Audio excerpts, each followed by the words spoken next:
Le mot église lui-même, comme nous le savons, est traduit par le mot grec ecclésia, un mot très riche et complet, qui fut utilisé par Christ et les apôtres, et employé pour ce corps élu de toute éternité, l'église.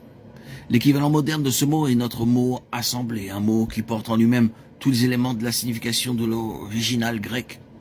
Dans le monde grec, certaines personnes étaient choisies, élues, pour une fonction officielle, soit dans le conseil municipal ou dans le gouvernement provincial ou national, selon que cette fonction s'exerçait respectivement dans une cité ou dans une province ou dans un État, et à une date donnée, quand il y avait des affaires d'État réglées et quand une session devait être convoquée. Les messagers s'en allaient pour réunir les hommes, pour convoquer l'assemblée en vue de traiter des affaires de l'État ou de la cité. Un tel groupe d'hommes était appelé l'Ecclésia. Ce n'était pas une affaire d'église ou ecclésiastique, comme nous le pensons. C'est une affaire purement politique, soit d'une municipalité, soit d'une province ou d'un État, l'Assemblée. Cela exprimait l'idée d'une compagnie élue, réunie pour traiter des affaires du royaume. C'est le terme qui fut pris et appliqué à l'Église. Combien il est riche. Une compagnie élue, appelée ensemble, dans le but de continuer l'œuvre du royaume. Une compagnie élue. En lui, Dieu nous a élus, avant la fondation du monde. Éphésiens 1,4. Appelé à la communion de son Fils, 1 Corinthiens 1,9. Appelé selon le dessein éternel, Éphésiens 3,11. Appelé ensemble et avec lui, chargé des affaires de son gouvernement.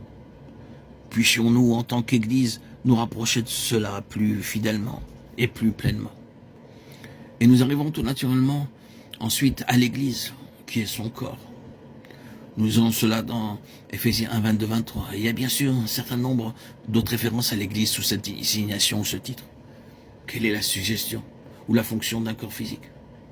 Tout d'abord, le corps d'un homme est un véhicule pour l'expression de sa personnalité. Vous ne pouvez pas toujours découvrir la personnalité par le moyen des traits du corps, mais habituellement, les gens se trahissent dans une certaine mesure par leur corps.